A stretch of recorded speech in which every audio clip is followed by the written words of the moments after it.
दोस्तों ये स्टोरी का पहला भाग है माय डेंजरस लवर। तो चलिए स्टार्ट करते हैं स्टोरी का पहला भाग। एक लड़की सड़क पर बेतहाशा दौड़े जा रही थी। तभी अचानक वह एक पत्थर से टकरा कर गिर गई।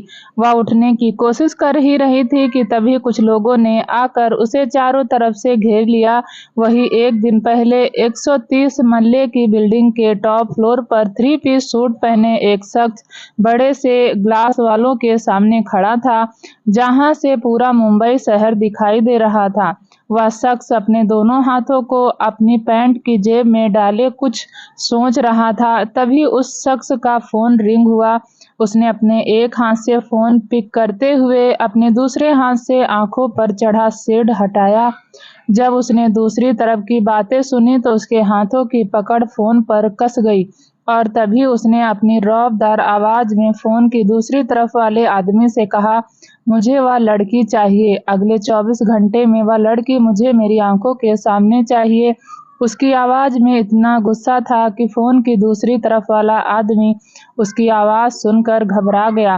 फिर उसने अटकते हुए कहा, ओके सर। उसके बोलने के अगले ही पल कॉल कट गई। कॉल कट होते ही उस आदमी ने अपने माथे पर आए पसीने को पोंछा और वहां खड़े सभी लोगों को देखते हुए कहा, हमें 24 घंटे में कैसे भी उस लड़की को ढूंढना है। आइए जल्दी से अपने काम पर लग जाओ। उस आदमी की बात सुनकर सभी अलर्ट हो गए और अपने अपने इन्फॉर्मर को कॉल करने लगे। उधर वह शख्स अभी भी ग्लास के सामने खड़ा था। फिर उसने खुद से कहा, तुम्हें तो मैं ढूंढ निकालूंगा। तुम इस दुनिया के किसी भी कोने में क्यों ना छुपी हो, मैं तुम्हें ढूंढ निकालूंगा। वहीं दूसरी तरफ नेशनल मेडिकल कॉलेज में एक लड़की बार बार सुहानी का नाम लेते हुए कॉरिडोर में उसे ढूंढ रही थी। फिर उस लड़की ने वहां खड़े सभी लोगों से पूछा, रवि तुमने सुहानी को देखा क्या? नैना तुमने देखा? पायल तुमने देखा क्या? तभी पायल ने उस लड़की की बात पर जल्दी से कहा, हाँ अंशिका वह लैब में है। अंशिका पायल की बात पर स्माइल करते हुए बोली, थैंक यू यार। इतना बोलकर अंशिका लैब की तरफ चली गई। लैब के अंदर जाते ही अंशिका की नजरें चारों ओर सुहानी को ढूंढने लगी। तभी सुहानी को देखकर वह जल्दी से उसके पास गई और उसे पीछे से हग करते हुए बोली, तुम यहाँ हो, मैं तुम्हें कब से ढूंढ रही थी। सुहानी पीछे मुड़ते हुए अंशिका से बोली, क्या हुआ, क्यों ढूंढ रही थी? तभी अंशिका ने सुहानी को देखकर घबराते हुए कहा, यार जब मैं कॉलेज आ रही थी तो मैंने देखा कि कुछ लोग तेरा स्केच दिखाकर तुझे ढूंढ रहे थे। सुहानी अंशिका की बात सुनते ही घबरा गई। उसके हाथ में पकड़ा हुआ पेन भी छूट कर नीचे गिर गया। तभी सुहानी ने डरते हुए कहा, क्या वह लोग कॉलेज के बाहर हैं? अंशिका सुहानी की बात का जवाब देते हुए बोली, नहीं वह लोग तुझे मार्केट एरिया में ढूंढ रहे थे। यह सुनकर सुहानी ने फिर से कहा, तुम्हें उन्हें कुछ बताया तो नहीं? जिस पर अंशिका ना में सिर हिलाते हुए बोली, नहीं मैंने उन्हें कुछ नहीं कहा। वैसे वह लोग तुझे क्यों ढूंढ रहे हैं? कहीं वह उसके आदमी तो नहीं है? सुहानी ने अंशिका की बात पर सोचते हुए कहा, पता नहीं। अंशिका भी सोचते हुए बोली, हाँ यार वह लोग नहीं हो सकते। उन लोगों को तो मेरे बारे में सब पता है और उसने तो तेरे पीछे अपने गार्ड भी लगा रखे हैं। फिर थोड़ी देर रुक कर उसने सुहानी को देखते हुए रूडली कहा, अब यह नया कौन आ गया? क्या मुसीबत है? सब तेरे पीछे ही क्यों पड़े हैं? यह सुनकर सुहानी घबराते हुए बोली, पता नहीं यार। फिर अंशिका सुहानी के कंधे को पकड़कर समझाते हुए बोली, नहीं पता तो पता कर लेंगे यार, तुम ज्यादा परेशान मत हो, हम सब तेरे साथ हैं। यह सुनकर सुहानी अंशिका की तरफ देखते हुए बोली, मुझे अभी घर जाना होगा, तू मेरा असाइनमेंट सबमिट कर देना। तभी अंशिका ने सुहानी को रोकते हुए कहा, पर तेरे नोट्स? यह सुन सुहानी जाते हुए पीछे मुड़कर बोली, वह मैं बाद में ले लूंगी। यह कहकर वह लॉकर रूम में गई और उसने अपनी वाइट शर्ट उतार कर लॉकर में रख दी और एक स्कार्फ से अपने फेस को कवर कर लिया और फिर कॉलेज से बाहर चली गई। सुहानी फिर जब घर पहुंची तो अपने घर के बाहर खड़े गार्ड को देखकर दांत पीसते हुए खुद से बोली, क्या करूं मैं इन लोगों से अपना पीछा छुड़ाऊं? राक्षस कहीं के, क्या बिगाड़ा है मैंने इनका? यह कहकर वह चेहरे से स्कार्फ हटाकर एक नकली हंसी हंसते हुए आगे बढ़ी और गार्ड को देखते हुए अंदर चली गई। घर के अंदर जाते ही उसने दरवाजे को अंदर से बंद कर लिया और फिर उसने घर में इधर-उधर देखा। जब उसे कोई नज़र नहीं आया तो वह सीधे अपनी मामी के कमरे में चली गई। मामी के कमरे के अंदर सुहानी के मामा अनंत सिंह और मामी ऐश्वर्या दोनों बैठकर बातें कर रहे थे। तभी सुहानी ने अपने मामा अनंत की तरफ देखकर कहा, मामा जी, कुछ लोग मेरा स्केच लेकर मुझे ढूंढ रहे हैं। सुहानी की यह बात सुनकर दोनों ही चौंक गए और एक दूसरे को देखने लगे। तभी सुहानी की मामी अपने पति अनंत की तरफ देखकर घबराते हुए बोली, कहीं सुहानी को वह लोग तो नहीं ढूंढ रहे हैं। अनंत ऐश्वर्या की बात पर सर हिलाते हुए बोले, नहीं, ऐसा नहीं हो सकता। उन लोगों को तो पता भी नहीं है कि सुहानी जिंदा है या नहीं। यह सुन ऐश्वर्या अनंत को सवालिया नजरों से देखते हुए बोली, फिर कौन लोग हो सकते हैं? राघव के आदमी तो हमारे साथ ही रहते हैं, 24 घंटे हम पर गिद्ध की तरह नजरें गड़ाए रहते हैं। अनंत ने फिर सोचकर कुछ कहा, यह तो पता नहीं, पर अब हमें और भी ज्यादा संभल कर रहना होगा। तभी सुहानी ने इधर उधर देखते हुए कहा, मामा जी, आंसू कहाँ है? यह सुन ऐश्वर्या सुहानी को देखते हुए बोली, आंसू असाइनमेंट सबमिट करने के लिए अपने फ्रेंड के साथ कॉलेज गई है। वहीं दूसरी ओर कुछ लोग एक लड़की का स्केच दिखाकर उसे ढूंढ रहे थे, पर उन्हें कहीं भी उस लड़की का कुछ पता नहीं चला। फिर वह थक हार कर वापस अपने बॉस के पास आ गए। एक शख्स जो रोलिंग चेयर पर बैठा था, वह अपनी कड़क आवाज में उन लोगों को देखकर बोला, कुछ पता चला? उसके पूछने पर सामने खड़े सारे आदमियों ने ना में सिर हिलाया। यह देखकर वह शख्स अपनी चेयर से खड़ा हुआ और गुस्से में उन्हें घूरते हुए बोला, कैसे भी करके 24 घंटे में उस लड़की को ढूंढो।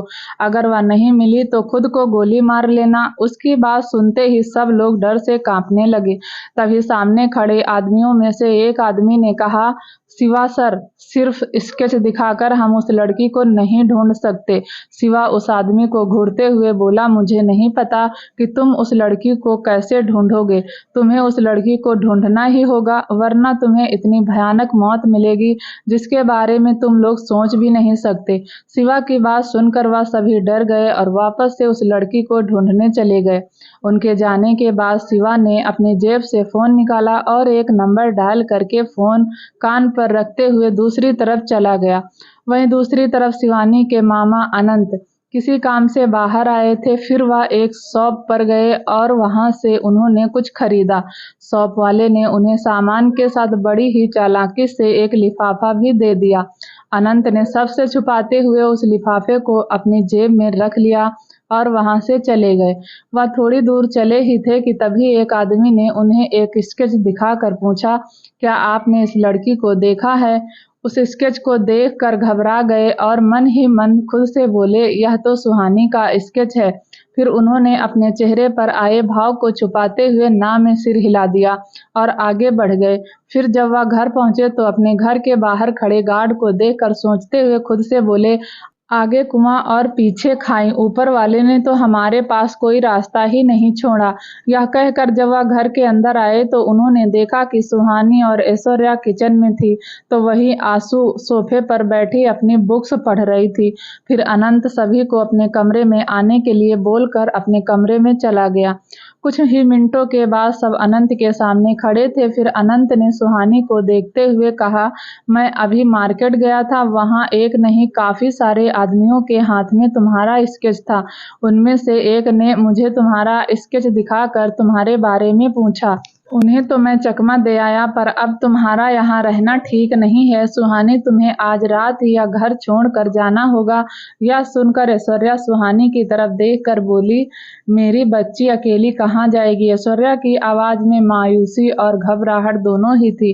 तभी अनंत ऐश्वर्या की तरफ देखकर थोड़ा गुस्से में बोले, तुम सोच भी कैसे सकती हो कि मैं सुहानी को अकेले छोड़ सकता हूँ? फिर अनंत ने सुहानी की तरफ देखते हुए आगे कहा, तुम यहाँ से पुणे जाओगी, वहाँ मेरा एक दोस्त है, वह तुम्हें लेने आ जाएगा। हम सब एक साथ नहीं जा सकते। बाहर राघव के आदमी पहरा दे रहे हैं, उनके रहते हम सभी यहाँ से एक साथ नहीं निकल सकते। सुहानी अपने मामा की बातों को अच्छे से समझ रही थी। फिर उसने उसकी तरफ देखकर कहा, ठीक है मामा जी, मैं तैयार हूँ। रात होते ही फिर सुहानी अपना सामान पैक करके जाने के लिए तैयार खड़ी थी। सुहानी को इस तरह भेजना ऐश्वर्या और अनंत के लिए मुश्किल था। आखिर ऐश्वर्या ने सुहानी को अपनी माँ की तरह बचपन से पाला था। लेकिन हालत की गंभीरता को समझते हुए अनंत और ऐश्वर्या ने यह फैसला लिया था। अनंत ने सुहानी को देखते हुए पूछा, बेटा तुम्हें डर तो नहीं लग रहा है? उन्हें परेशान देखकर सुहानी ने कहा, नहीं मामा जी, मुझे डर नहीं लग रहा है, बस मुझे आप लोगों की चिंता हो रही है। तभी आंसू सुहानी के गले लग गई और रोते हुए बोली, दीदी आप अपना ख्याल रखना। सुहानी आंसू से अलग हुई और उसके आंसू पोंछते हुए बोली, तो चिंता मत कर आंसू, एक दिन मैं सब ठीक कर दूंगी, फिर हम सब खुशी खुशी एक साथ रहेंगे, फिर हमें किसी से भी भागने और छिपने की जरूरत नहीं होगी। तभी ऐश्वर्या आगे आकर दोनों को गले लगाते हुए बोली, एक दिन सब ठीक हो जाएगा मेरी बच्ची। यह कहकर ऐश्वर्या ने सुहानी के माथे को चूम लिया। फिर सुहानी को देखकर अनंत ने कहा, 10 बज गए हैं, 12 बजे तुम्हारी बस है। फिर बस की टिकट सुहानी को देते हुए उन्होंने आगे कहा, जैसा हमने प्लान किया था सब वैसा ही करना। यह सुनकर आंसू सुहानी के कमरे में चली गई और सुहानी के कमरे में छुप गई। ऐश्वर्या हॉल में ही खड़ी थी। अनंत उन्हें हिम्मत रखने का इशारा करते हुए बाहर खड़े गार्ड के पास चले गए। फिर उन्होंने दोनों गार्ड को देखते हुए कहा, मुझे ऐसा लग रहा है कि घर में कोई अनजान आदमी घुस आया है। यह सुन गार्ड ने अनंत को देखते हुए कहा, हम तो यहाँ से हिले भी नहीं और हम नहीं किसी को जाते हुए भी नहीं देखा, फिर कैसे कोई घुस सकता है? अनंत ने दोनों को देखते हुए कहा, ठीक है, मत मानो, अगर कुछ हो गया तो मैं यह सारी बातें राघव को बता दूंगा। राघव का नाम सुनते ही वह दोनों गार्ड डर गए। डर की झलक अनंत दोनों के चेहरे पर साफ देख पा रहा था। तभी दोनों में से एक गार्ड ने डरते हुए कहा, सर से कुछ मत कहना, हम अभी चेक करते हैं। यह कहकर वह दोनों घर के अंदर गए। अनंत दोनों को अपने कमरे की तरफ ले गए। दोनों गार्ड के कमरे में जाते ही सुहानी किचन से बाहर आई और ऐश्वर्या को गले लगाकर बाहर निकल गई। वह पीछे देखे बिना ही सड़क पर दौड़ी जा रही थी। उसकी पीठ पर एक छोटा सा बैग था। उसने अपना चेहरा स्कार्फ से कवर कर रखा था और वह बेतहाशा सड़क पर भागे जा रही थी। उसे कैसे भी करके 12 बजे से पहले बस स्टैंड पहुंचना था। इधर गार्ड ने पूरा घर चेक कर लिया पर उन्हें कोई नहीं मिला। अब बस सुहानी का कमरा रह गया था। वह दोनों उसके कमरे की तरफ बढ़ने लगे कि तभी अनंत ने उन्हें रोकते हुए कहा, सुहानी सो रही है, तुम लोग जाओगे तो वह डर कर जाग जाएगी। अनंत की बात सुन दोनों में से एक गार्ड ने कहा, अगर हुआ सुहानी मैडम के कमरे में तो? तभी ऐश्वर्या दोनों को रोकते हुए बोली, अरे नहीं होगा, मैंने उसका कमरा पहले ही चेक कर लिया है। उसके या कहने पर अनंत ने फिर से कहा, शायद मुझे ही कोई गलतफहमी हुई होगी। अनंत की बात पर दोनों ही गार्ड उसे घूरने लगे, जैसे कह रहे हो हमने भी तो पहले ही कहा था पर तुझे समझ नहीं आया बुड्ढे। वहीं दूसरी तरफ सुहानी ने ऑटो से उतरकर ऑटो वाले को पैसे देकर अपनी रिस्ट वॉच में टाइम देखते हुए खुद से कहा, अभी 11:30 बज रहे हैं, आधा घंटा है तेरे पास सुहानी, जल्दी से बस ढूंढ। यह कहकर सुहानी ने अपनी जींस की पॉकेट में से टिकट निकाल कर बस का नंबर देखा और वापस से अपनी पॉकेट में टिकट को रखते हुए इधर उधर देख कर बस को ढूंढने लगी। वहां पर काफी सारी बसें थी। सुहानी अपनी बस को ढूंढते हुए आगे बढ़े ही रही थी कि तभी उसे एक आदमी ने पीछे से रोकते हुए कहा, मैडम आपने इन्हें देखा है कहीं? वह आदमी जिसके हाथ में स्केच था वह सुहानी के पीछे ही खड़ा था और पीछे से ही अपने हाथ में पकड़ा स्केच आगे करते हुए उसने वह सुहानी से पूछा था। स्केच को देखकर सुहानी की आंखें बड़ी हो गई और वह डरते हुए मन ही मन खुद से बोली, या तो मेरा स्केच है या तो मार्केट एरिया में मुझे ढूंढ रहे थे, यहाँ कैसे आ गए? यह बोलते हुए वह आपस में अपने हाथों को रगड़ने लगी और खुद से ही आगे कहने लगी, कहीं इन्हें पता तो नहीं चल गया कि मैं यह शहर छोड़कर जा रही हूँ। सुहानी अभी खुद से बात कर ही रही थी कि तभी फिर से उस आदमी ने कहा, मैडम क्या आपने इन्हें देखा है? सुहानी ने बिना पीछे देखे ना में अपना सिर हिला दिया और तेज कदमों से आगे बढ़ गई और वह अभी 2 कदम चली ही थी कि तभी वह सामने से आ रहे एक आदमी से टकरा गई और अचानक हुई इस टक्कर से सुहानी के चेहरे पर बंधा स्कार्फ खुलकर नीचे गिर गया। वह एकदम से चौंक गई और इधर उधर देखने लगी। वह सभी आदमी सुहानी को ही देख रहे थे। सुहानी उनकी घूरती नजरों को देखकर डर गई और डरते हुए ही खुद से बोली, अब तो पकड़ी गई तू सुहानी, भाग वरना यह लोग तुझे छोड़ेंगे नहीं। इतना कहकर वह अगले ही पल वहां से भागने लगी। तभी उसे ढूंढ रहे लोगों में से एक ने कहा, पकड़ो उसे वरना हमारा मरना तय है। उस आदमी के यह बोलते ही सभी सुहानी के पीछे भागने लगे। सुहानी भागते भागते सड़क पर आ गई। वह आदमी भी उसके पीछे आ रहे थे। सड़क बिल्कुल सुनसान और खाली थी। वहां के वातावरण में उन लोगों के और सुहानी के कदमों की आहट गूंज रही थी। वह भागते हुए बार बार पीछे पलटकर अपने पीछे आ रहे लोगों को देख रही थी कि तभी उसका पैर सड़क पर पड़े एक पत्थर से टकराया और वह धड़ाम से नीचे गिर गई। सुहानी दोबारा उठ पाती उसके पहले ही पीछे आ रहे आदमियों ने उसे चारों ओर से घेर लिया। वह सभी आदमी भागने की वजह से तेज सांसें ले रहे थे। सुहानी अपनी डरी सहमी नजरों से उन लोगों को देख रही थी। तभी उनमें से एक आदमी आगे आया और उसने अपनी जेब से रुमाल निकालकर फोल्ड किए हिस्से को खोला और उसे सुहानी के मुंह पर जबरदस्ती बांध दिया। सुहानी अपने मुंह पर कपड़ा बांधने की वजह से छटपटाने लगी। उसकी बहुत कोशिशों के बाद भी वह खुद को उन आदमियों की पकड़ से आजाद नहीं कर पाई और थोड़ी ही देर में क्लोरोफॉर्म सूंघने की वजह से वह बेहोश हो गई। वह आदमी जिसने अभी अभी सुहानी को क्लोरोफॉर्म सूंघाकर बेहोश किया था, उसने उसे उठाकर गाड़ी की बेडशीट पर लिटा दिया। फिर थोड़ी ही देर में वह सभी आदमी सुहानी को लेकर एक सुनसान जगह पर पहुंच गए, जहां एक गाड़ी पहले से ही खड़ी थी। फिर सुहानी को उन आदमियों ने उन गाड़ी में से दूसरे गाड़ी में लिटा दिया। फिर उसे दूसरी गाड़ी में ले जाने के बाद वह दोनों गाड़ियां एकदम से गायब हो गईं, जैसे वहां पर कोई था ही नहीं। वहीं दूसरी तरफ मुंबई से कुछ दूरी पर एक आलीशान विला के सामने वह दोनों गाड़ियां आकर रुक गई। विला को चारों तरफ से गार्ड ने घेरा हुआ था। वह विला दिखने में बहुत खूबसूरत था, पर उसकी सिक्योरिटी की वजह से वह उतना ही खतरनाक भी लग रहा था। तभी गाड़ी में से सभी बाहर आए और राहुल, जिसने गार्ड को सुहानी को ढूंढने के लिए इंस्ट्रक्शन दिए थे, उसने गाड़ी से बाहर आकर सुहानी को अपनी गोद में उठा लिया और तेजी से विला के अंदर चला गया। विला के अंदर सीढ़ियां बीच में ना होकर दोनों साइड में बनी हुई थी। फिर राहुल ने सुहानी को एक बड़े से कमरे में ले जाकर बेड पर लिटा दिया और तभी राहुल का फोन रिंग हुआ। उसने जल्दी से अपना फोन पॉकेट से निकालते हुए फोन के डिस्प्ले पर फ्लैश हो रहे नाम को देखा। नाम देखते ही उसके हाथ कांपने लगे और उसके माथे पर पसीना आ गया। राहुल ने अपने दूसरे हाथ से पसीने को साफ करते हुए कॉल रिसीव किया और डरते हुए कहा, हेलो। कॉल की दूसरी तरफ सुन रहे शख्स ने उससे कहा, वेल डन राहुल, तुमने दिए हुए समय में काम पूरा कर दिया।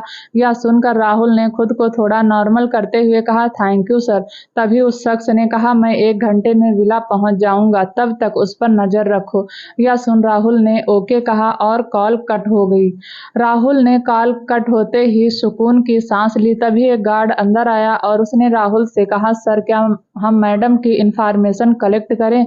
राहुल ने उसे घूरते हुए कहा, जितनी जल्दी हो सके उतनी जल्दी सारी इंफॉर्मेशन इकट्ठा करो। सर कभी भी हमसे इसकी सारी डिटेल मांग सकते हैं।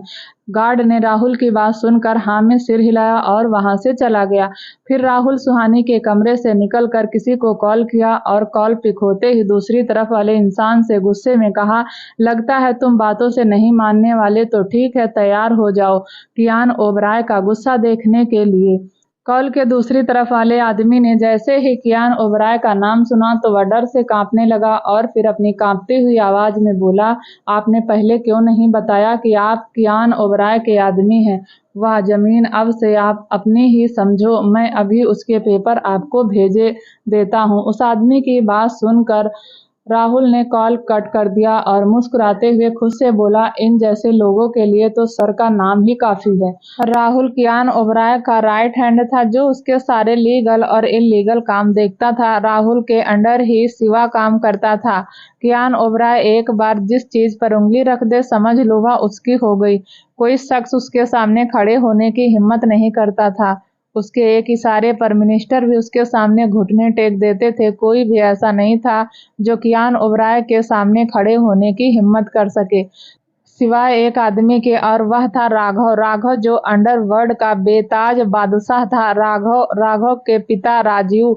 राजीव ने जब माफियाओं की दुनिया में अपनी जगह अपने बेटे राघव राव को दी, तभी से राघव राव और कियान एक दूसरे के दुश्मन बन गए थे। जहां अंडरवर्ल्ड की दुनिया में राघव राव का हुक्म चलता था, तो वहीं पूरे मुंबई शहर में कियान राय की मर्जी के बिना लोग सांस भी नहीं लेते थे। उस काली रात की सुबह होने ही वाली थी और सुहानी अभी भी बेड पर बेसुध सी पड़ी थी। वहां से थोड़ी दूरी पर दूसरे कमरे में राहुल लैपटॉप पर काम कर रहा था कि तभी उसकी नजर घड़ी पर गई। वह टाइम देखते ही घबरा गया और कुछ गार्ड को अपने साथ लेकर ऊपर छत पर आ गया। सभी गार्ड वहां लाइन से खड़े हो गए और उनके आगे राहुल खड़ा हो गया। सभी गार्ड के हाथों में बंदूकें थी, तो वहीं राहुल अपने दोनों हाथों को पीछे बांधे खड़ा था। थोड़ी ही देर में वहां बहुत तेज हवा चलने लगी और उन सबकी आंखों में वहां उड़ रही धूल जाने लगी, पर किसी ने इतनी हिम्मत नहीं की थी कि वह अपनी आंखों पर हाथ रखकर उस धूल को अपनी आंखों में जाने से रोक सके। फिर देखते ही देखते वहां बह रही हवा और भी ज्यादा तेज हो गई और तभी एक चॉपर वहां लैंड हुआ। चॉपर को देखकर सभी अलर्ट हो गए, जैसे अपनी सांसें रोककर खड़े हों। फिर चॉपर से कियान राय निकला, जिसकी आंखों पर ब्लैक गॉगल चढ़ा था। उसके चेहरे पर एक अलग ही एक्सप्रेशन था, जिसे देखकर लोग सोच में पड़ जाएं। थ्री पीस ब्लैक सूट में कियान ओबराय एक सपने का राजकुमार लग रहा था, जिसका सपना हर लड़की देखती। उसकी मस्कुलर बॉडी, उसका फेस कट और उसका लुक, जिसे देखकर ऐसा लग रहा था कि जैसे भगवान ने बड़ी ही फुर्सत में उसे बनाया हो। वह एक हैंडसम परफेक्ट जेंटलमैन लग रहा था। फिर कियान अपने कदम बढ़ाते हुए राहुल के सामने आकर खड़ा हो गया और उसने अपनी ठंडी आवाज में राहुल से पूछा, उसे कहाँ रखा है। कियान के पूछने पर राहुल ने अपनी नजरें नीची करके धीमी आवाज में कहा, सर, मैडम को इसी विला में रखा है। अभी कियान गुस्से में राहुल को अपनी काली आंखों से देखते हुए बोला, don't call her madam, she is not you madam. यह सुनकर राहुल ने अपनी नजरें जमीन में गड़ा ली और कांपते हुए कहा, ओके सर। फिर वह सभी छत से नीचे आ गए। वहीं सुहानी अभी तक बेहोश थी, लेकिन अब उसे थोड़ा थोड़ा होश आ रहा था। फिर उसने धीरे धीरे अपनी आंखें खोलते हुए आसपास देखा, तो खुद को अनजान जगह पर पाकर वह जल्दी से उठकर बेड पर बैठ गई। सुहानी ने फिर जैसे ही अपनी आंखों के सामने का नजारा देखा, तो वह जोर से चिल्लाई और उसने अपनी आंखें बंद करके दोनों कानों को अपने हाथों से ढक लिया। फिर कुछ देर रुककर उसने अपनी आंखें धीरे धीरे खोली और फिर से सामने देखने लगी। उसके सामने गार्ड हाथों में बंदूक लिए खड़े थे। उन्हें देखकर सुहानी डर से कांपने लगी और खिसक कर बैठ के एक कोने में बैठ गई। वह गार्ड को देखकर रोने लगी। वहीं दूसरी तरफ अनंत को पता चल गया था कि सुहानी पुणे नहीं पहुंची। फिर उन्होंने सुहानी के बारे में सोचते हुए खुद से कहा, सुहानी पुणे नहीं गई तो कहाँ गई होगी। कहीं वह लोग तो सुहानी को नहीं ले गए जो उस दिन उसे स्केच लेकर ढूंढ रहे थे। तो वहां ऐश्वर्या आ गई। वह अनंत को अपनी सोच में डूबा हुआ देखकर उनके कंधे पर हाथ रखते हुए बोली, क्या सोच रहे हैं आप, सब ठीक तो है ना। अनंत ऐश्वर्या के बात सुनकर अपने ख्यालों से बाहर आते हुए बोला, हमें प्लान के अकॉर्डिंग आज ही यहाँ से निकलना होगा। जो भी जरूरत का सामान है तुम उसे पैक कर लेना। यह सुनकर ऐश्वर्या ने हाँ में अपना सिर हिलाकर अंदर चली गई। उधर सुहानी अभी भी रोए जा रही थी। फिर उसने अपने आंसू पोंछकर गार्ड की तरफ देखते हुए कहा, कौन हो तुम सब, मुझे यहाँ क्यों लाए हो। सुहानी के पूछने पर किसी भी गार्ड ने उसकी बातों का कोई जवाब नहीं दिया। तभी सुहानी जोर से चिल्लाते हुए बोली, बताते क्यों नहीं, मुझे यहाँ क्यों लाए हो। तभी कियान ने अपनी आंखों पर चढ़ा चश्मा हटाकर अंदर आते हुए कहा, तुम यहाँ कैसे आई, क्यों आई, यह जानना तुम्हारे लिए जरूरी नहीं है। तुम आज से इस विला में रहोगी और इसी कमरे में रहोगी। कियान की बात सुनकर सुहानी के होश उड़ गए और तभी उसने अपने डर को एक तरफ करते हुए कियान से कहा, मैं यहाँ क्यों रहूं, मैं तो इस जगह को जानती भी नहीं हूँ और मैं आपको भी नहीं जानती। तभी सुहानी की बात को बीच में काटते हुए कियान ने उसकी आंखों में देखते हुए कहा, मैंने कहा ना अभी कि तुम्हारे लिए यह जानना जरूरी नहीं है। तुम यहीं रहोगी, बस यह जान लो, और अगर अब एक भी लफ्ज मुंह से निकला तो अभी के अभी तुम्हें गोली मार दूंगा। कियान की बात सुनते ही सुहानी डर से कांपने लगी और उसकी आंखों से फिर से आंसू बहने लगे। उसे तो समझ ही नहीं आ रहा था कि यह लोग कौन हैं और उसके साथ ऐसा क्यों कर रहे हैं। फिर कियान सुहानी को धमकी देकर वहां से चला गया और उसके पीछे सभी गार्ड भी वहां से चले गए। कियान के जाने के बाद सुहानी बेड पर बैठी बस रोए जा रही थी कि तभी उसके कमरे में एक सर्वेंट आया और वह ब्रेकफास्ट रखकर सुहानी को खाने के लिए बोलकर चला गया। सुहानी ने ब्रेकफास्ट को देखकर अपना मुंह दूसरी तरफ फेर लिया। उसे रह रहकर कियान की कही हुई बातें याद आ रही थी और उसकी बातें याद करके उसे बहुत गुस्सा आ रहा था। फिर गुस्से में उसने अपनी मुट्ठी को कसकर बंद कर लिया और खुद से बोली, मैं उसकी बात क्यों मानूं? आखिर वह है कौन? क्यों रहूं मैं इस विला में? मैं यहाँ से भाग जाऊंगी। यह कहकर वह बेड से उठी और धीमे कदमों से चलकर बाहर आई।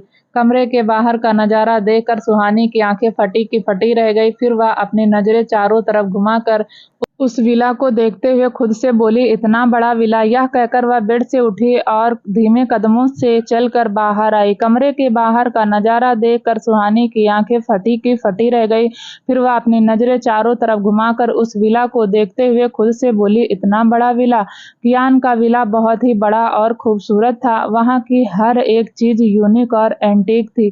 फिर सुहानी ने कुछ कदम आगे जाकर देखा तो उसे कोई भी नजर नहीं आया। किसी को ना देखकर वह खुश हो गई और फिर उसने अपने मन ही मन कहा, चलो अच्छा है, कोई नहीं है, अब मैं आराम से यहाँ से निकल सकती हूँ। यह कहकर वह दबे पांव सीढ़ियों से नीचे हॉल में आई और पिलर के पीछे छुपते हुए मेन डोर तक आ गई। फिर सुहानी ने जैसे ही एक कदम बाहर की तरफ रखा तो तभी एक अलार्म के जैसी आवाज पूरे विला में बजने लगी। आवाज सुनकर वह कुछ समझ पाती तब तक उसे चारों तरफ से गार्ड ने घेर लिया और उसकी तरफ गन पॉइंट करके खड़े हो गए। उस अलार्म की आवाज सुनकर राहुल भी आ गया और वह सुहानी को देखते हुए बोला, तुम यहाँ तक कैसे आई? सुहानी राहुल को घूर कर देखने लगी, जैसे कह रही हो अपने पैरों से चलकर। तभी राहुल सुहानी को अंदर लेकर आया और उसे ऊपर अपने कमरे में ले जाने के लिए कहा। वह राहुल की बात मानकर अपने कमरे में जाने लगी कि तभी उसकी नजर सामने खड़े शख्स पर गई। ऊपर कियान खड़ा था। वह अपने दोनों हाथों से रेलिंग को पकड़कर थोड़ा झुकते हुए सुहानी को अपनी काली आंखों से घूर रहा था।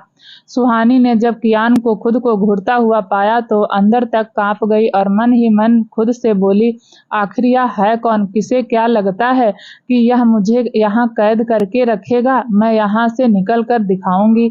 यह कहते हुए सुहानी ऊपर आ गई।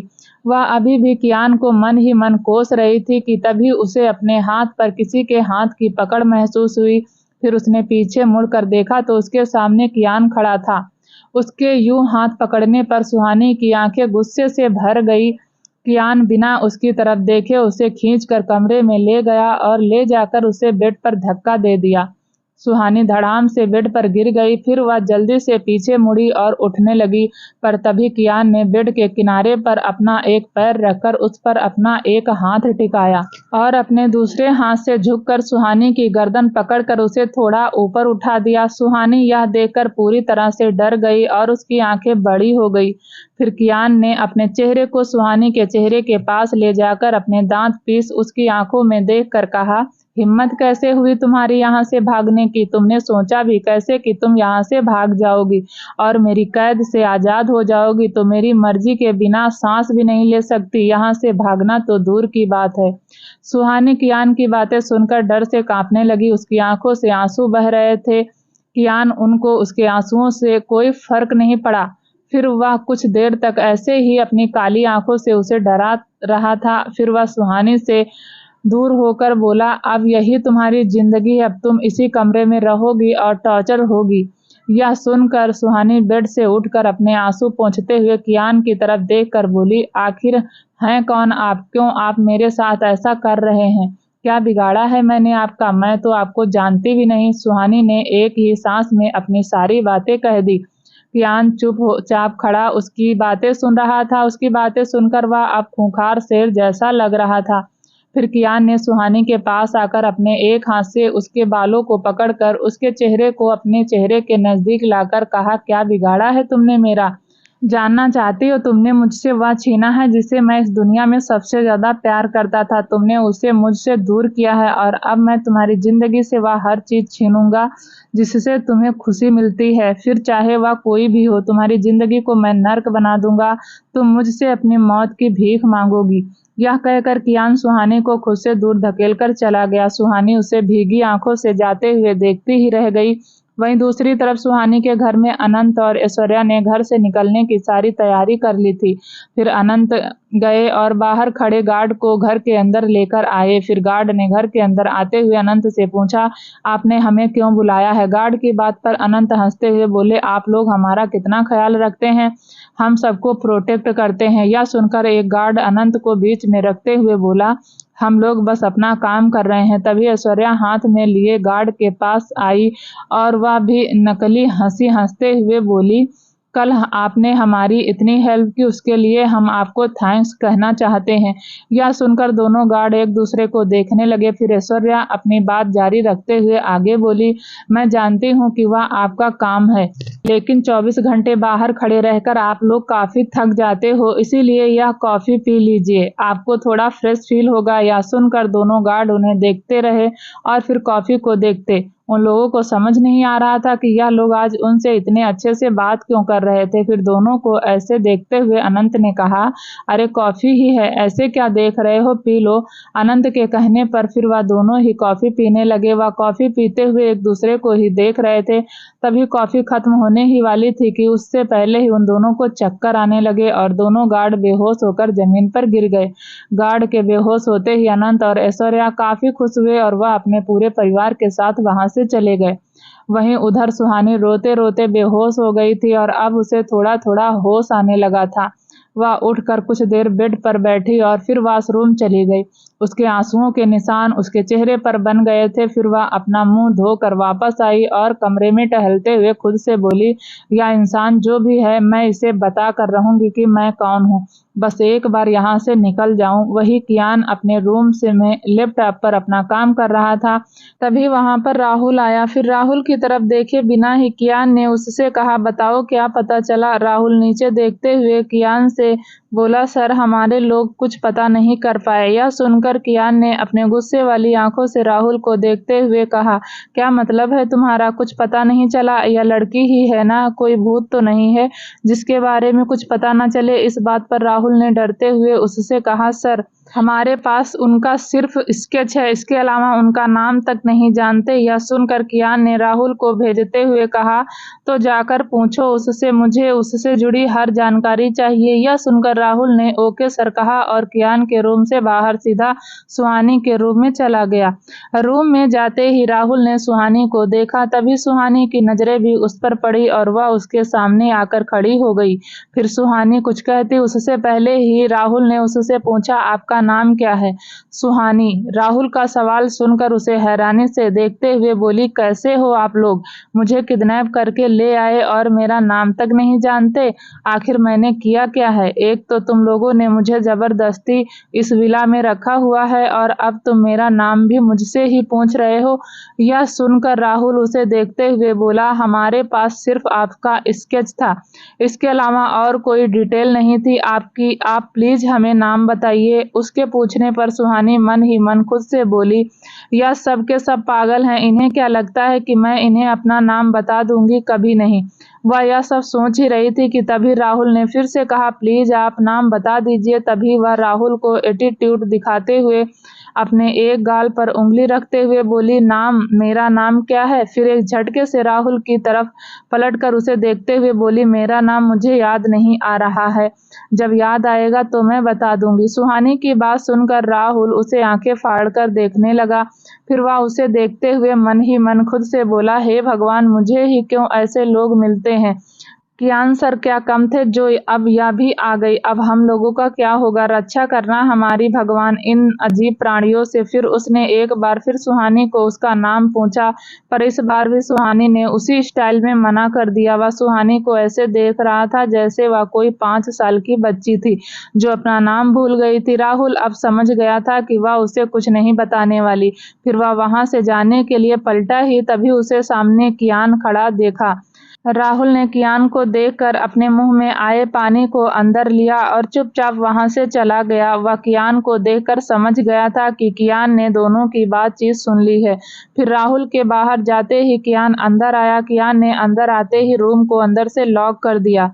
सुहानी यह देखकर डर गई और उसकी आंखें बड़ी हो गई। वह फिर कांपती हुई आवाज में कियान को देखते हुए बोली, आप यह क्या कर रहे हैं? दरवाजा क्यों बंद किया? आपने, कियान ने एक डेविल स्माइल सुहानी को देते हुए कहा था कि कोई हमें डिस्टर्ब ना कर सके। कियान उसकी बात सुनकर सुहानी और भी ज्यादा घबरा गई और पीछे होते हुए उससे बोली, आपका मतलब क्या है? कियान अपने डेंजरस अवतार में आते हुए बोला, अभी पता चल जाएगा। यह बोलते हुए कियान आगे बढ़ने लगा। क्या यह इंसान पागल हो गया है? यह कहना क्या चाहता है? सुहानी मन ही मन खुद से बोलते हुए पीछे हटने लगी और साथ ही कियान को 1000 गालियां भी दे रही थी। यही कियान अब उसके और भी ज्यादा नजदीक आ गया था। सुहानी पीछे हटते ही जा रही थी कि तभी उसकी पीठ वॉशरूम के दरवाजे से टकरा गई। अब वह और भी ज्यादा घबराने लगी। फिर वह जैसे ही वहां से जाने को हुई तो कियान ने उसे एक तरफ से अपना हाथ रख दिया। सुहानी फिर दूसरी तरफ से जाने को हुई, तभी कियान ने दूसरी तरफ से भी अपना हाथ रख दिया। अब सुहानी वहीं खड़ी घबराई नजरों से कियान को देख रही थी, तो वहीं कियान के चेहरे पर कोई भी एक्सप्रेशन नहीं था। वह अपनी कातिल निगाहों से उसे देख रहा था। कियान की आंखें बेहद नशीली थी, इतनी कि उसकी आंखों में देखने वाले को नशा हो जाए। वही सुहानी भी बेहद खूबसूरत थी, उसकी बड़ी बड़ी आंखें भी जिनका रंग ब्राउन था, वहीं उसके बाल काले रंग के थे जिनके अंदर से एक अजीब सी भीनी भीनी खुशबू आ रही थी। उसके पतले पतले होंठ जिनका कलर नेचुरली लाल था और उसका गोरा रंग जो संगमरमर के जैसा था, वह किसी को भी अपना दीवाना बना सकती थी।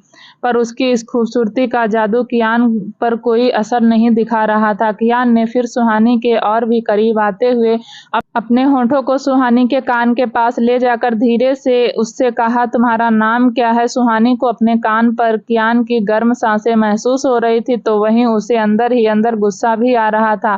फिर वह मन ही मन खुद से बोली, आखिर यह इंसान खुद को समझता क्या है?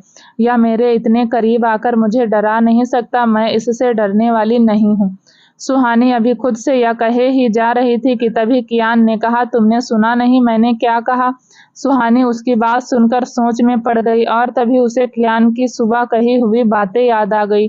फिर वह कियान की बातों को याद करके खुद से बोली, चाहे कुछ भी हो जाए मैं इसे अपने बारे में कुछ नहीं बताऊंगी। यह इंसान नहीं राक्षस है, यह मेरे परिवार के साथ कुछ भी कर सकता है। इसने पहले ही मुझसे कहा है कि यह मुझसे जुड़े इंसान को तकलीफ देगा। फिर कियान को घूरती नजरों को खुद पर महसूस कर वह अपनी सोच से बाहर आते हुए उसकी आंखों में देख कर बोली, मुझे नहीं पता। सुहानी का यह जवाब सुनकर कियान को बहुत गुस्सा आया। उसे लगा नहीं था कि वह उसे कुछ ऐसा जवाब देगी। फिर उसका ऐसा जवाब सुनकर उसने गुस्से में अपना एक हाथ वॉशरूम के ड्रॉर पर जोर से मारा। सुहानी वॉशरूम के ड्रॉर से लगकर ही खड़ी थी। कियान के ऐसा करने से ड्रॉर एक झटके में खुल गया और डोर के खुलते ही सुहानी पीछे होते हुए सीधा बाथ टब में जाकर गिरी। वहीं कियान सुहानी के ऊपर जा गिरा, क्योंकि वह भी अपना एक हाथ डोर पर टिकाए ही खड़ा था। सुहानी नीचे थी तो वहीं कियान उसके ऊपर था। अचानक ऐसे गिरने की वजह से कियान का सिर सुहानी के सीने पर आ गया। वह यह देखकर अपने दोनों हाथों से कियान को धक्का देने लगी। अब कियान उठने की कोशिश भी कर रहा था कि सुहानी के ऐसा धक्का देने से उसका हाथ बाथ टब के कारण फिसल गया और कियान एक बार फिर उसके ऊपर गिर गया। बाथ टब में पानी भरे होने की वजह से सुहानी पूरी तरह से गीली हो चुकी थी और कियान भी काफी हद तक भीग चुका था। सुहानी के कपड़े उसकी स्किन से चिपक गए थे। वह बार बार कियान को अपने ऊपर से हटाने के लिए दोनों हाथों से उसे धक्का दिए जा रही थी। तभी कियान ने उसे घूरते हुए कहा, जैसे पड़ी हो चुपचाप वैसे ही पड़ी रहो। यह सुनकर वह कियान को गुस्से में देखते हुए बोली, पहले मेरे ऊपर से हटिए। इतना बोलकर सुहानी ने एक बार फिर कियान को धक्का दे दिया। तभी कियान ने उसे घूरते हुए कहा, मुझे कोई शौक नहीं है तुम्हारे ऊपर गिरने का। तुम जैसी लड़कियों से तो मैं सख्त नफरत करता हूँ और उनमें से मैं दूर ही रहता हूँ। अपनी बात पूरी करके कियान बाथ टब के किनारे को पकड़कर उठने लगा कि तभी सुहानी ने अपने दोनों हाथों से उसका कॉलर पकड़ लिया और उसे घूरने लगी। सुहानी कियान की कॉलर पकड़ने से उसकी आंखें सिकुड़ गई और कियान उसे खा जाने वाली नजरों से देखने लगा। फिर उसने सुहानी को देखकर अपने दांत पीसते हुए कहा, तुम्हारी हिम्मत कैसे हुई मेरा कॉलर पकड़ने की? लोग मेरे सामने खड़े होने की भी हिम्मत नहीं करते और तुमने मेरा कॉलर पकड़ लिया है। यह सुनकर सुहानी भी उतने ही गुस्से में बोली, जैसे आपकी हिम्मत हुई मुझे उन लड़कियों से कंपेयर करने की। यह सुन कियान उसकी आंखों में देखते हुए बोला, कंपेयर नहीं किया है, तुम वही हो। उसकी यह बात सुन अगले ही पल सुहानी की पकड़ कियान के कॉलर पर पहले से ज्यादा कस गई। कियान ने अपनी कॉलर पर सुहानी की पकड़ को कसते देखकर उसके दुपट्टे को उसके गले से एक झटके में खींचकर दूसरी तरफ फेंक दिया। उसके ऐसा करते ही सुहानी ने कियान की कॉलर को छोड़कर खुद को दोनों हाथों से कसकर ढक लिया। यह देखकर कियान ने उसे एक डेविल स्माइल देते हुए कहा, कितना आसान है तुम लोगों से डील करना। वही सुहानी कियान की बात सुनकर और उसकी हरकतों पर उसे घूरे जा रही थी। फिर दोनों ही बाथ टब से निकलकर एक दूसरे के सामने खड़े हो गए और तभी कियान ने उसे घूरते हुए कहा, जल्दी से फ्रेश होकर ड्रेस चेंज कर लो। मैं नहीं चाहता कि तुम मेरा टॉर्चर झेले बिना ही बीमार हो जाओ। सुहानी, जो गुस्से में और भी ज्यादा क्यूट लगती थी, वह कियान पर गुस्सा करते हुए बोली, मेहरबानी करके यह भी बता दीजिए कि मैं फ्रेश होने के बाद पहनूं क्या। कियान सुहानी की बात सुनकर उसे कुछ बोले बिना कबर्ड के पास आया और उसका डोर ओपन कर दिया। सुहानी ने कबर्ड में रखे कपड़ों को देखकर सोचते हुए खुद से कहा, क्या है यह लोग, यहाँ तो कपड़ों की पूरी मार्केट लगी है। इन लोगों ने तो पूरी प्लानिंग के साथ मुझे किडनैप किया है। अब तेरा क्या होगा सुहानी? इस राक्षस से तू कैसे बचेगी? सुहानी अपने सोच में गुम थी और उसे ऐसे ही सोच में डूबा देखकर कियान उसके रूम से निकल गया। एक तो वह बाथरूम इतना बड़ा और आलीशान था और उस पर बाथरूम में बना वह कबर्ड। सुहानी तो यह सब देखकर आश्चर्यचकित ही रह गई थी।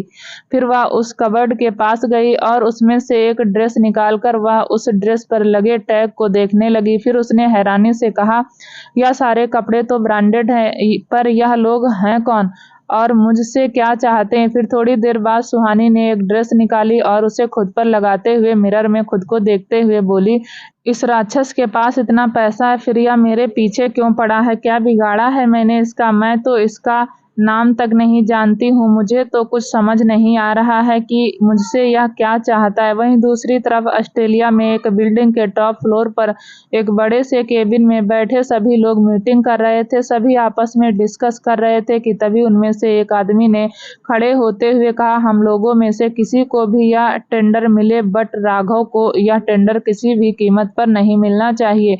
उस आदमी के बोलने के अगले पल ही मीटिंग रूम का डोर एक झटके से खुला, जैसे किसी ने उसे लात मारकर खोला हो।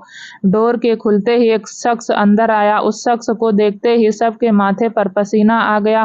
फिर वह अंदर आया और खाली पड़ी चेयर पर बैठते हुए उसने अपनी कमर से गन निकालकर टेबल पर रख दी।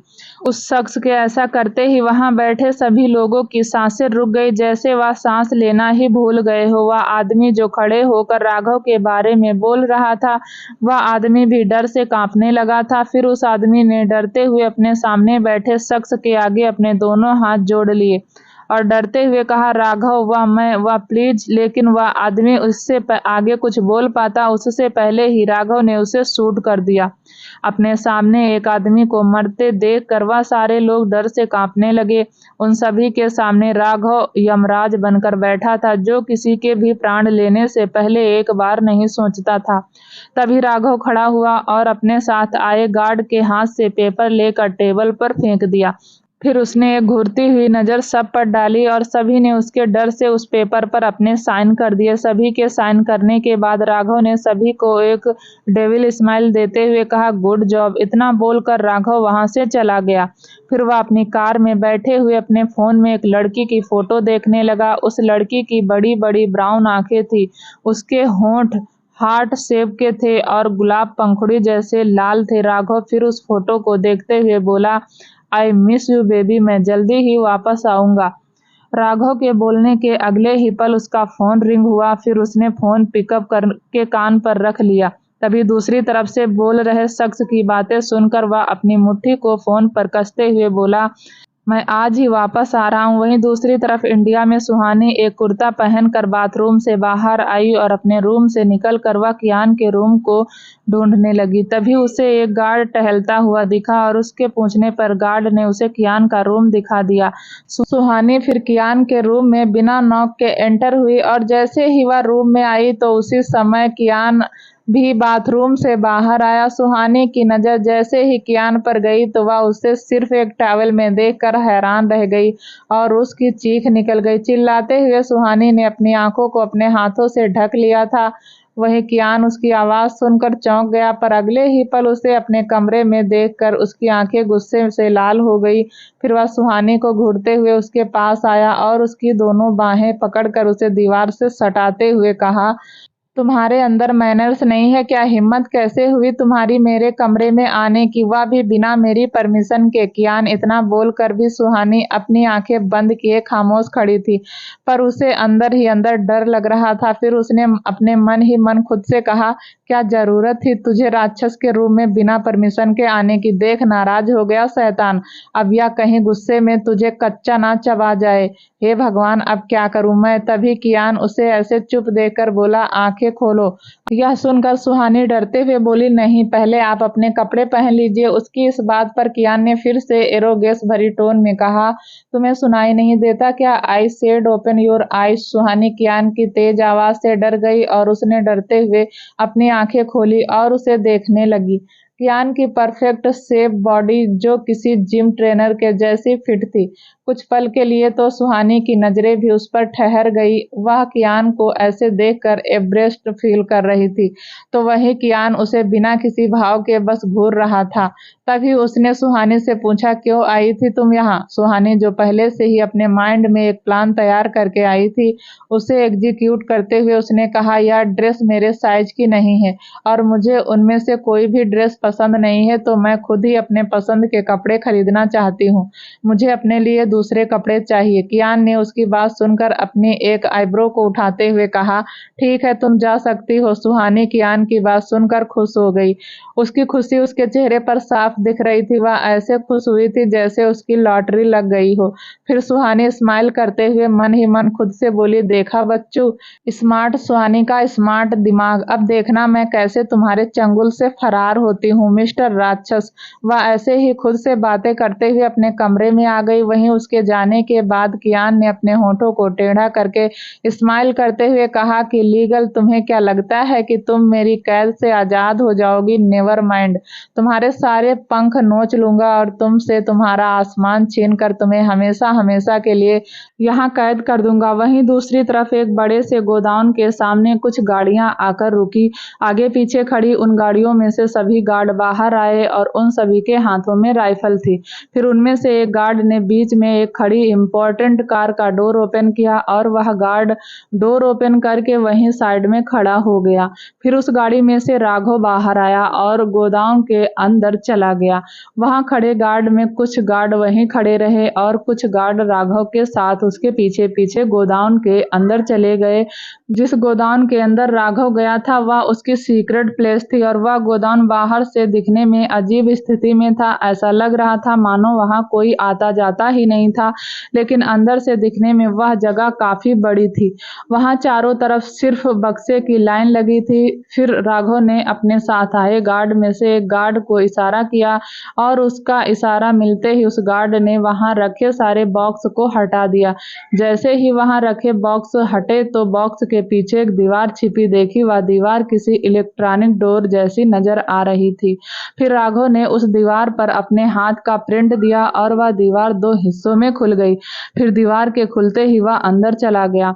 राघव फिर जब अंदर गया और उसने चारों तरफ देखा तो उसके बॉडीगार्ड हाथ में राइफल लिए खड़े थे। फिर अचानक राघव की नजर दो गार्ड पर गई जो उसके बेस के सामने बेहोश पड़े थे। तभी राघव ने उन्हें देखकर अपनी गुस्से वाली आवाज में कहा, यह कब और कैसे हुआ? राघव की बात सुनकर एक गार्ड ने अपने हाथ जोड़कर उससे माफी मांगी और सुहानी के घर पर जो कुछ भी हुआ वह सब उसे बता दिया। सारी बातें सुनकर राघव गुस्से में आ गया और उसने अपने ही गार्ड को शूट कर दिया और गुस्से में बोला, जब तुम लोग किसी काम के ही नहीं हो तो तुम्हें जिंदा रखकर क्या फायदा? तभी वहां राघव का राइट हैंड विराज आया और उसने कहा, हमें मैडम के मामा मामी मिल गए हैं। वह लोग शहर से भागने की कोशिश कर रहे थे पर उन्हें हमारे लोगों ने पकड़ लिया और वह लोग कुछ घंटों में यहाँ होंगे।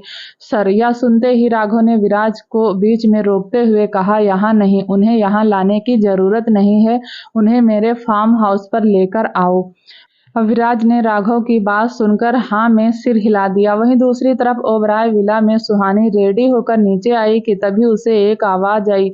आवाज सुनकर सुहानी फिर वहीं पर जम गई और वहीं पीछे पलटे हुए खुद से बोली, इसके आदमी कम थे क्या जो अब यह भी मुझ पर नजर रखने लगा है?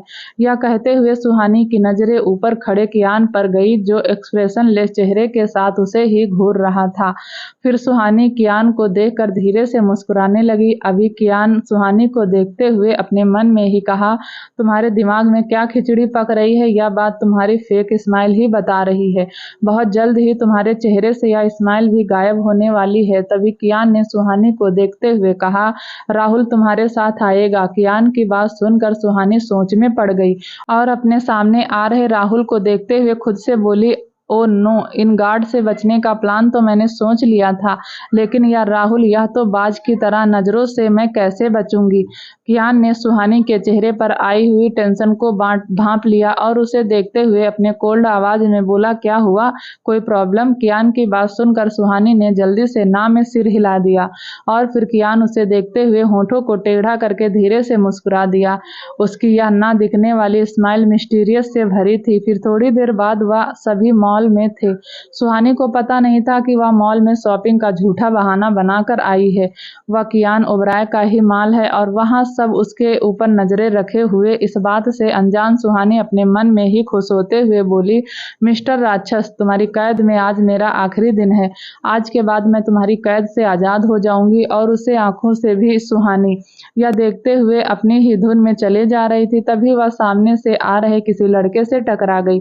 उन दोनों की अचानक हुई टक्कर से दोनों ही लड़खड़ा कर गिरने लगे कि तभी राहुल ने सुहानी को संभाल लिया और उसे गिरने से बचा लिया। तभी उस लड़के की नजर जैसे ही सुहानी पर गई तो उसे देखकर उसकी आंखें बड़ी हो गई और जैसे ही वह कुछ कहने को हुआ कि तभी सुहानी ने उसे डांटते हुए कहा, तुम्हें दिखाई नहीं देता क्या, देखकर नहीं चल सकते, अंधे हो क्या। सुहानी उसे डांट रही थी तो वही वह लड़का यह सोच रहा था कि सुहानी उसे पहचान क्यों नहीं रही है और उसे डांट क्यों रही है। तभी उस लड़के की नजर सुहानी के पीछे खड़े लोगों पर गई और उन्हें देखते ही समझ गया कि वह फिर किसी मुसीबत में है। फिर उस लड़के ने सुहानी की तरफ देखा तो उसने उसे अपनी आंखों से इशारा किया। वह लड़का सुहानी का इशारा समझ गया और उसने उसे देखते हुए अपनी पलकें झपकाई और फिर उससे माफी मांगते हुए वहां से चला गया। फिर उस लड़के के जाने के बाद सुहानी ने एक लंबी सांस ली और एक शॉप की तरफ चली गई, जहां सुहानी यह सोचकर खुश हो रही थी कि आज वह आजाद हो जाएगी। तो वहीं कियान अपने विला में बैठा अपने लैपटॉप पर सब देख रहा था। उस लड़के का सुहानी से टकराना और सुहानी का उसे इशारे से कुछ कहना, यह सब कियान ने देख लिया था। फिर उसने अपने कान में लगे ब्लूटूथ से कनेक्ट राहुल से कहा, उस लड़के को उठा लो और विला में ले आओ। यह सुनकर राहुल ने यस कर में जवाब दिया और मुस्कुराते हुए खुद से बोला, फिर की नजरों से बचना मुश्किल ही नहीं, नामुमकिन है। वहीं सुहानी शॉप में गई और राहुल से बहाना बनाते हुए बोली, एक्चुअली मुझे वॉशरूम जाना है, तो क्या जब तक मैं नहीं आ जाती तब तक तुम मेरे लिए कुछ ड्रेसेस सिलेक्ट करके रखोगे, मैं आकर उन सभी ड्रेसेस को ट्राई कर लूंगी। राहुल उसकी बात सुनकर हाँ में सिर हिला दिया और फिर सुहानी वॉशरूम के पास गई, जहां वह लड़का सुहानी का पहले से ही इंतजार कर रहा था। फिर वह उसे देखकर खुश होते हुए बोली, अतुल, थैंक यू यार, तुम मेरा इशारा समझ गए। यह सुनते ही अतुल उसकी बात बीच में काटते हुए बोला, पहले यह बताओ कि यह सब लोग कौन थे, क्या पूरे शहर के लोग तेरे पीछे पड़े हैं। माना यार कि तू बहुत खूबसूरत है, पर इसके आगे अतुल कुछ कहता उससे पहले ही सुहानी उसे चुप कराते हुए बोली, चुप हो जा यार, इतना टाइम नहीं है कि मैं तुझे कुछ बताऊं, पहले यहाँ से निकलते हैं फिर बताती हूँ। यह सब कहकर सुहानी अतुल का हाथ पकड़कर सबसे झुकते हुए मॉल से बाहर निकल गई। फिर वह मॉल से बाहर निकल कर खुद पर प्राउड फील करते हुए बोली, मुझे कैद में रखना मुश्किल ही नहीं, नामुमकिन है। अतुल उसकी यह बात सुनकर हंसने लगा। वहीं दूसरी तरफ कियान ने वाइन के गिलास को खाली करके डेविल स्माइल करते हुए खुद से कहा, लीगल, अगले 20 मिनट में तुम मेरी आंखों के सामने होगी। इतना कहकर कियान ने अपना लैपटॉप बंद कर दिया।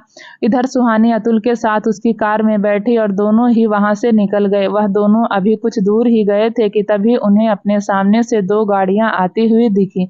सामने वाली गाड़ी को देखकर अतुल ने यू टर्न लेने के लिए पीछे देखा तो उसके पीछे भी 2 गाड़ियां आती हुई नजर आई।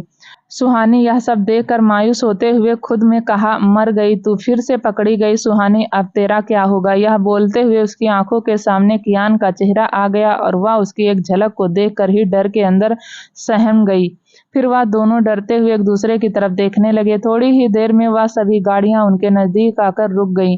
फिर राहुल कार से बाहर निकला और अतुल की कार के सामने जाकर अपना एक पैर कार की बोनट पर रखते हुए उसने अपने पास से गन निकाल ली। राहुल के हाथ में गन देखकर सुहानी डर गई, तो वहीं अतुल भी अपनी कार की बेस बोर्ड से गन निकाल कर बाहर आया और राहुल के सामने जाकर खड़ा हो गया। फिर अतुल थोड़ा एटीट्यूड दिखाते हुए अपने गन राहुल की तरफ पॉइंट करते हुए कहा, जानता भी है तू कौन हूं? मैं होम मिनिस्टर का बेटा हूं, मैं अतुल वाजपेयी। राहुल ने अतुल की बात सुनकर अपनी गन को उसके फॉरहेड पर रखते हुए कहा, मैं जिनका आदमी हूं उनके आगे तेरा बाप भी अपना सर झुकाता है। राहुल के मुंह से अपने पापा के बारे में यह सब सुनकर अतुल को गुस्सा आ गया और वह राहुल को मारने ही वाला था कि तभी राहुल ने उसके हाथ को मोड़कर उसने गन छीनते हुए कहा, अभी तुम इस खिलौने से खेलने के लिए छोटे बच्चे हो, पहले बड़े हो जाओ फिर खेलना।